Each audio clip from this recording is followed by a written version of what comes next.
Hi, and welcome to Content That Clicks, your go-to pod class for mastering content in the tech world. We're two writers based in the MENA region, breaking down everything you need to know about content in all of its forms to level up your skills, your product, and your business. In each episode, we unpack a different way content can level up your business, whether it's fixing UX issues, getting localization right, or using AI without sounding like a robot. Because when your content clicks, so do your metrics. Today, it's time for a content boost where we share one of our favorite quick hit content tips to level up your tech writing. And like we always say, this isn't just a podcast, it's a pod class. So grab your notebook because we're about to share a game-changing perspective that will transform how you write your content. But first, a quick intro. I'm Rochelle. And I'm Hennie. And we are content experts. Together, we have more than 25 years experience writing for over 100 brands across 15 countries. And we're here to help you write content that clicks. Let's get into it.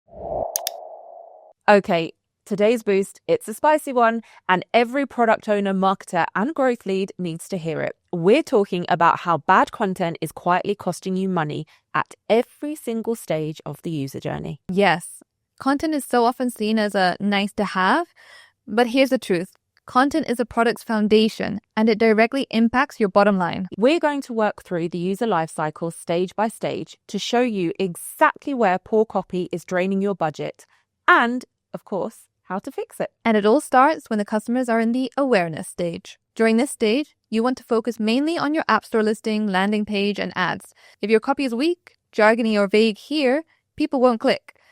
The fix? Lead with your value. What is it? Who is it for, and why should they care? So you do that. You fix your headline and hook and improve your copy's clarity. Chances are you'll lift your click-through rate. Let's say you make some copy changes and take your click-through rate from 1% to 3%. That's 2,000 extra prospects for every 100,000 views just from improving your content. Next is customers in the acquisition stage. For them, you want to be looking at the content in your sign-up forms, your pricing pages, and your CTAs.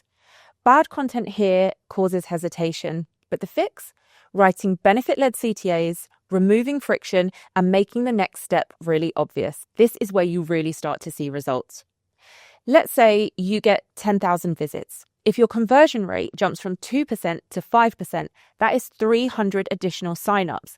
At $20 per signup, that's $6,000 increase in monthly revenue. Now let's talk onboarding. During this stage, users will be mostly influenced by those first few screens that they see, those tooltips and walkthroughs. These are all key content when it comes to shaping the user's first impression of your product. If your copy is overwhelming or unclear, users will drop off fast. But nail your onboarding content, you'll boost activation. The fix here is to guide users step by step, ditch the jargon, and make it easy for them to learn, and even easier for them to act. Because when users feel supported, they'll stay. Let's say you have 1,000 users sign up per month. Right now, maybe only 200 are sticking around. Better copy could get that to, say, 700. And that's a game changer for retention and revenue. Yeah. Okay, now we're on to the exploration phase. This is where users are poking around and figuring out what your product can actually do. Smart microcopy really matters now more than ever. So in this stage, you'll want to focus on auditing your in-product content, using plain language, and guiding users to the value and making it impossible to miss. Do that and you're really likely to see great results. Let's say, for example, you've got a feature that costs $50 per month. Right now, only 10% of users are finding it. But with clearer labels and a helpful empty state, well, you could bump that to 30%. That's 3 times the adoption and a big win for your bottom line. And that leads us nicely onto monetization. During this stage, clarity literally equals cash. User behavior during monetization is most influenced by content on your pricing pages, in your upgrade prompts, and during in-app purchases. Good content here is all about spelling out the value and showing the outcomes, not just the features. You also need to make it easy for users to choose the plan that's right for them.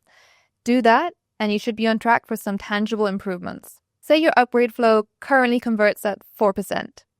Tweak the copy, simplify the plans, highlight the benefits, and now it's converting at 10%. That's 300 more upgrades.